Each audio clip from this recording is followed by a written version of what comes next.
Good afternoon and welcome to Ramona's Roundtable. I'm your host, Ramona Rachel Gittins, and this is an episode brought to you by Link.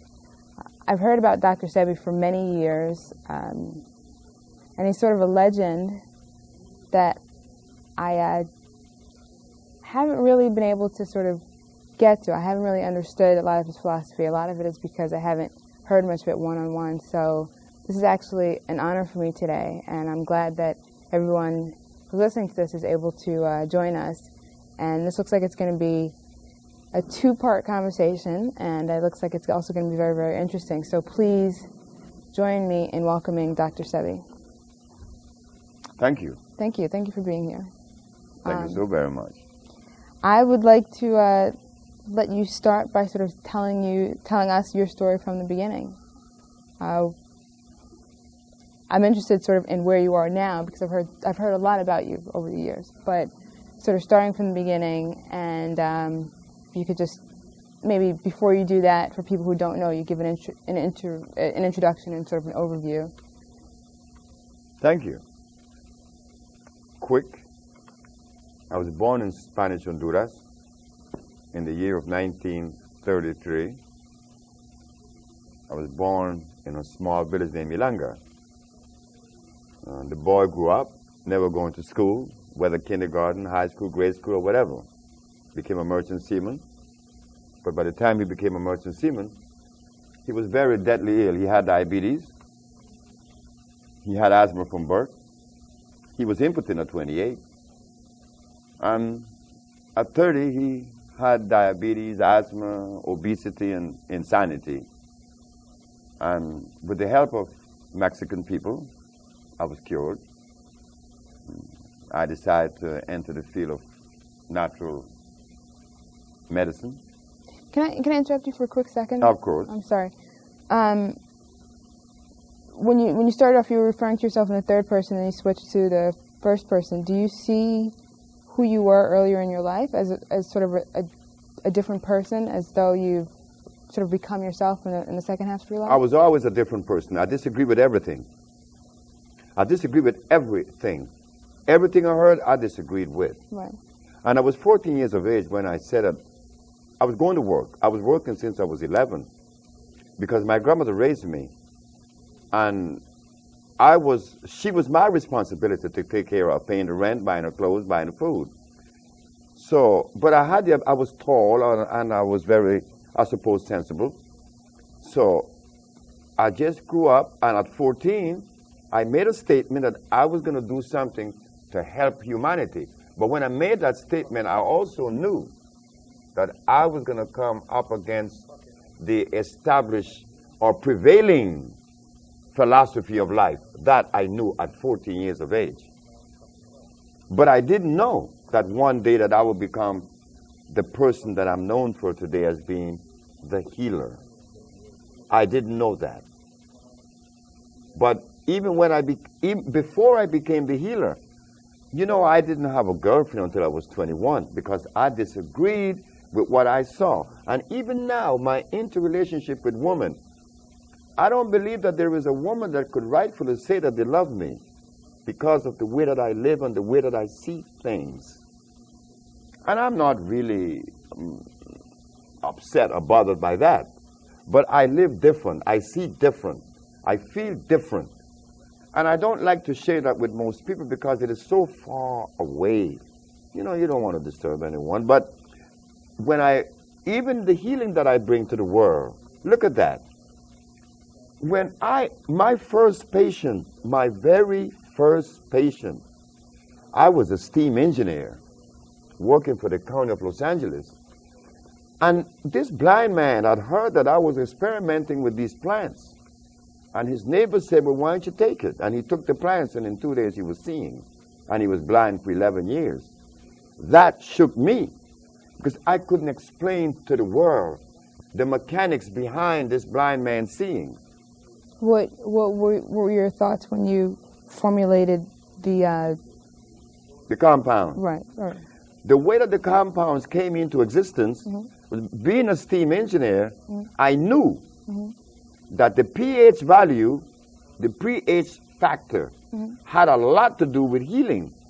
And the herbalists then, like the herbalists today, are unaware that the pH factor has a lot to do with it. Meaning this, I said that if God tell us that the herbs are for the healing of the nations, in the book of Genesis, in the book of Ezekiel, in the book of Exodus, and the book of Revelation, it says that the herbs are for the healing of the nations. Then as I go further into the history of medicine, this is what I found, that the great Hippocrates used herbs to cure disease, and that he cured every disease known to man.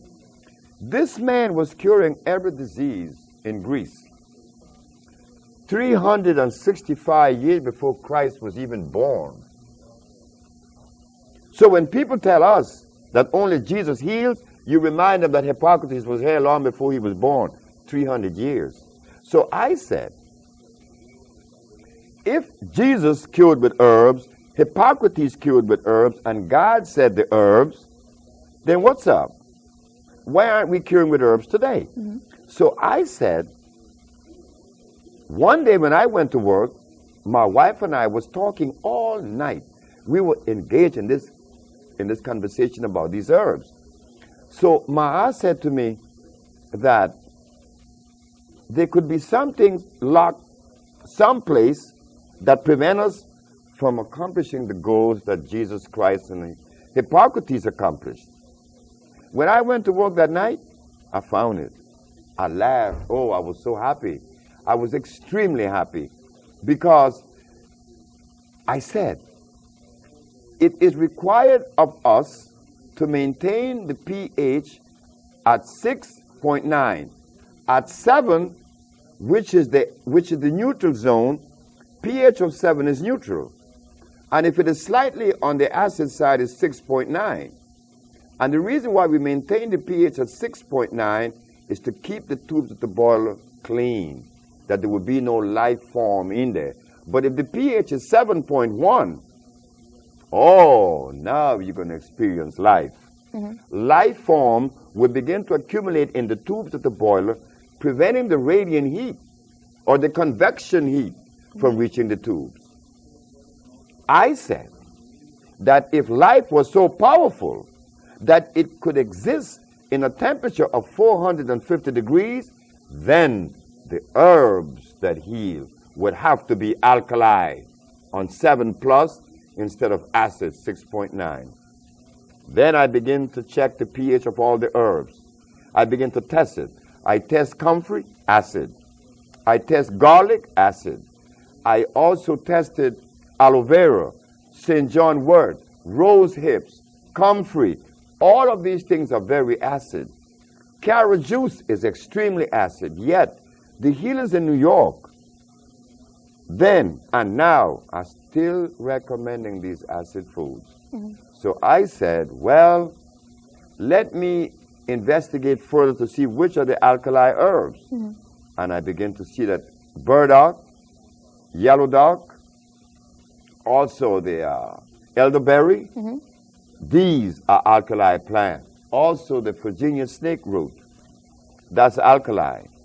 One has to know the herbs that are alkali opposed to the herbs that are acid. This today is not really considered, nor do they follow that particular, road or understanding, because the herbalists of today are recommending peppermint. Peppermint is very acid. Peppermint freezes the brain. Some even recommend peppermint oil. Peppermint oil is extremely caustic. So now we have this kind of information in front of us being disseminated and carried out. So there's confusion in the population. But the one thing that my supporters or the people that helped me, that counseled me, they said to me, Sebi, the one thing that you have in your favor is that you have cure and you are curing the diseases that others are not curing. So that is the barometer that tells us that the acid herb that they're using prevent them from reaching the goal that they're pursuing.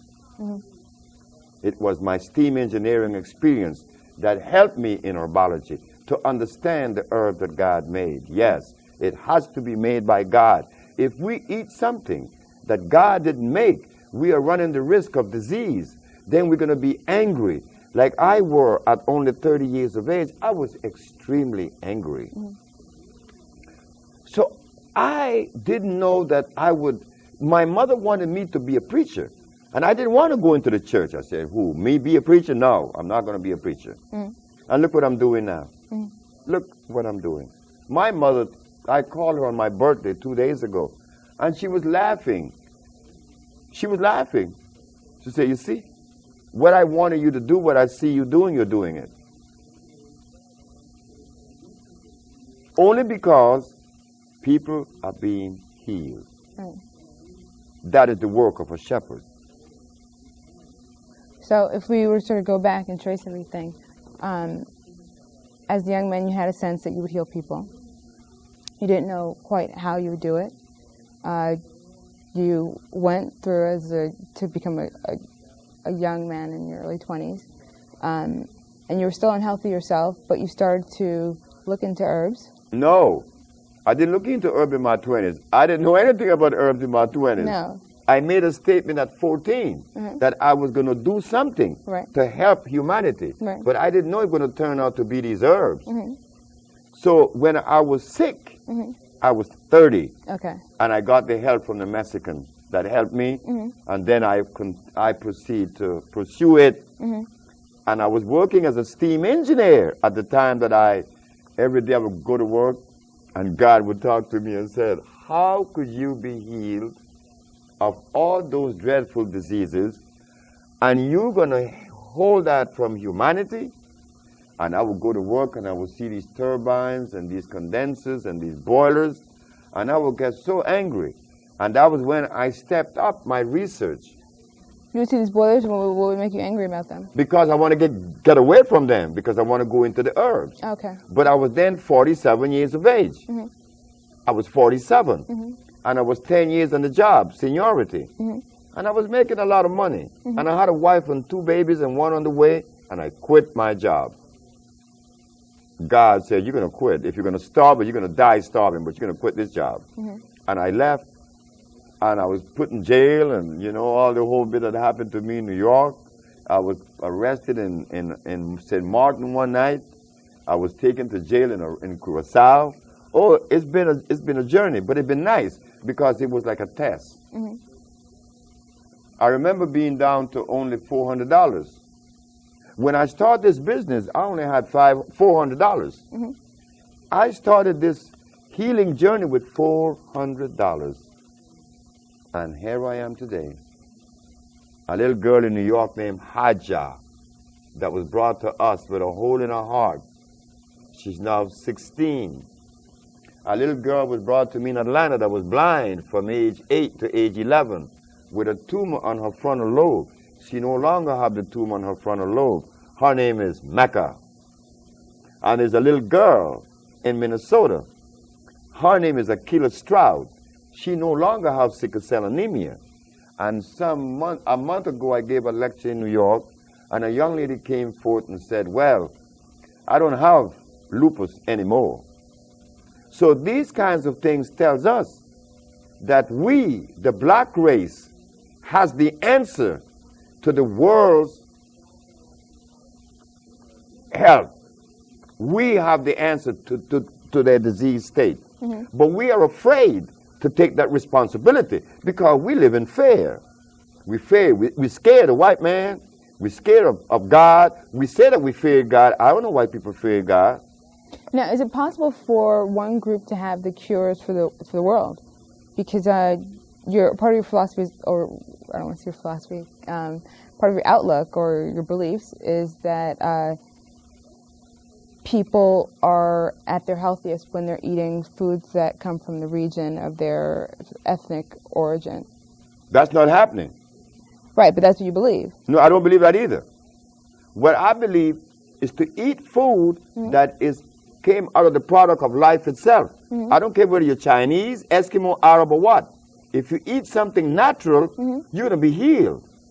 But do you believe that people, for instance, that black people should not eat foods that are not Oh, indigenous no, to that's a Africa? horse of a different color.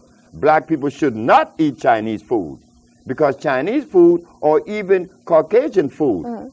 There is a book out by a man known as Pablo Arriola, and he is known to be one of the most distinguished nutritionists in the world. And he said that if your ancestors are from Africa, your body is not programmed to digest milk. But if you are European, yes. So right there, they're telling us that there's a difference in the genetical makeup of these two individuals. So if people have a different genetic makeup that makes them react differently to different herbs, products, foods, would it be possible for one group to have sort of the cure for the entire world, or would they be moving towards a cure for people within the same ethnic group? Well, it should be like that, I suppose, but our experience shows us that it crosses all lines. That it crosses all boundaries. Because people come to us. There was once upon a time when there were more white people coming to us. Chinese come to us. Japanese, I just said that Matun just killed a woman in Japan of lung cancer, and she never seen the woman. They called from Japan and told Matun, like Annette, have cured many, Matun have cured many, so is Tatanisha. And they have never seen these people. She sent the compound to Japan, and she was cured. We sent compound to Europe, and they were cured. I have a letter from a psychiatric group in France who want me to go and lecture to them. Why? Because someone with schizophrenia was cured that they know about. So these compounds cured everyone, whether you're black, white, Chinese, or Eskimo, providing they are natural. But the substance that you're going to eat as a staple, yes, I agree with you. You are 100% right.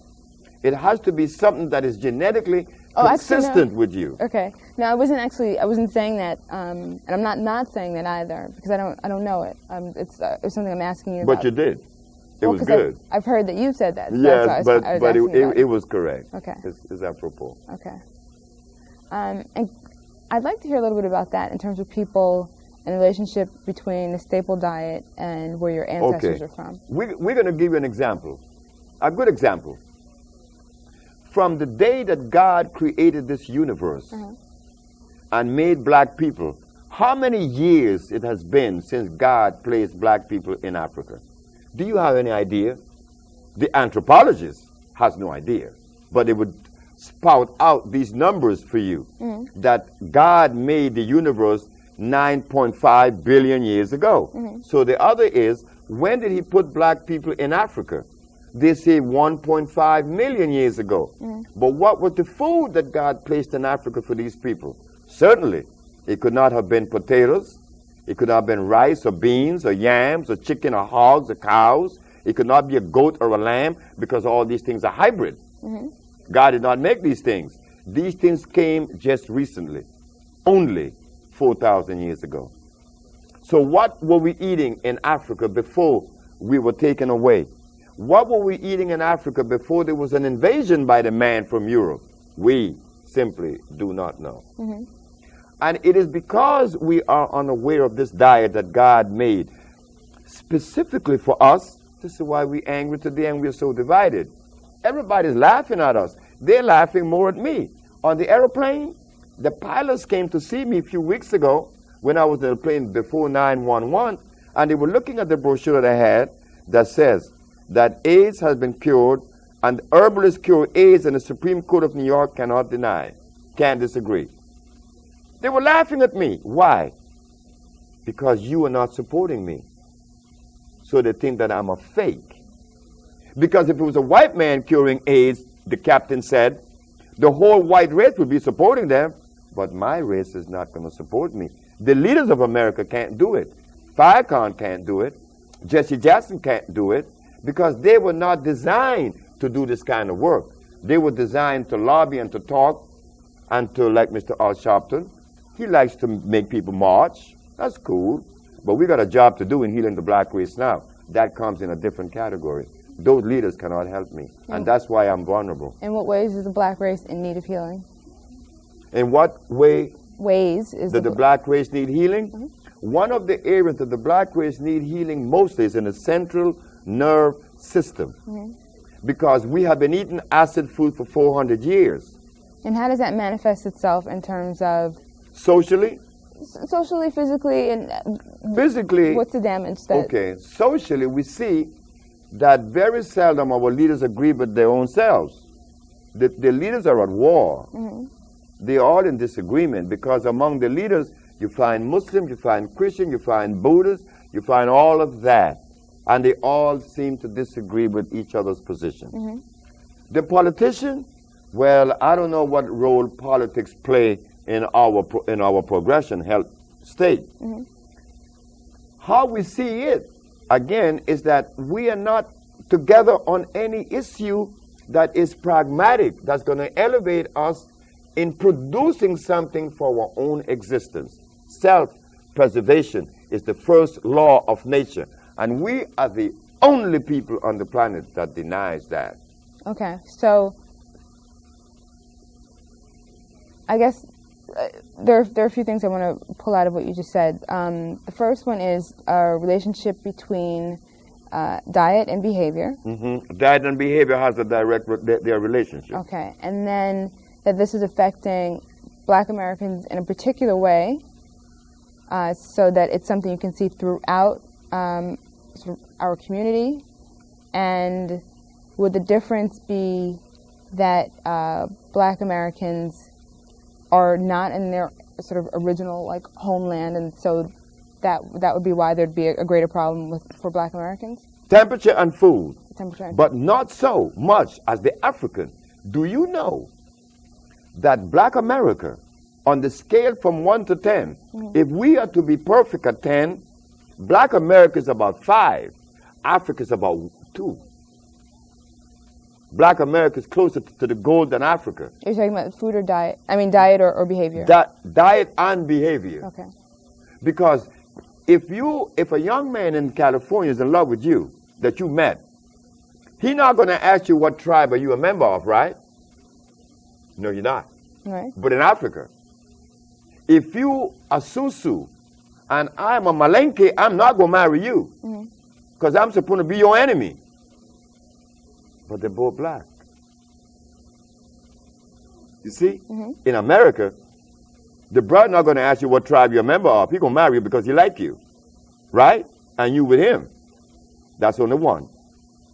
But do you think that being concerned about the tribe a person is from means that you, them, and any of your offspring will always be linked, at least in traditional society, will be linked to a certain geographic region, and you won't have the problem that you described of being sort of removed from the area where vegetation is that would be good. Adapted for? That would be good, and I agree with you. But there's one other part of it, is that the African people are eating a food that is so detrimental that you didn't have. And see, the African people is eating cassava.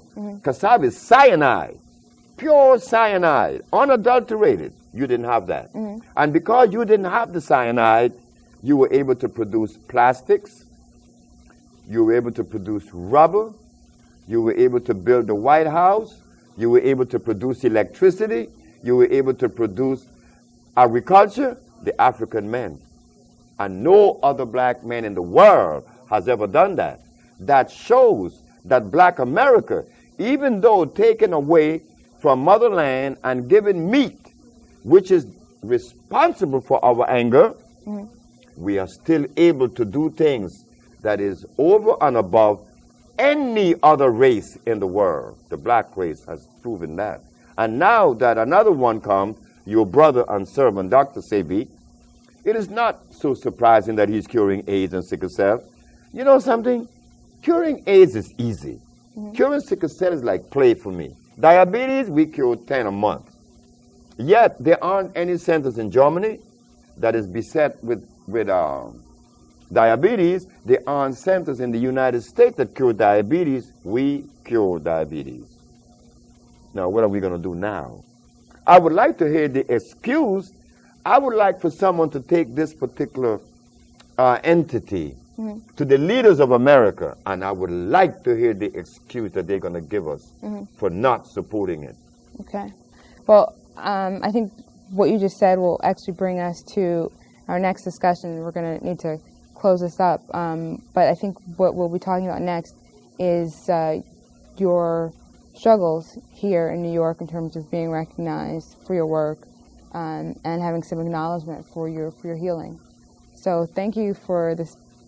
Went by so quickly, it felt like it's just been a minute, but that's okay because we'll be talking again. So thank you for joining us, and this has been another episode of Ramona's Roundtable. Thank you. Thank you. Thank you.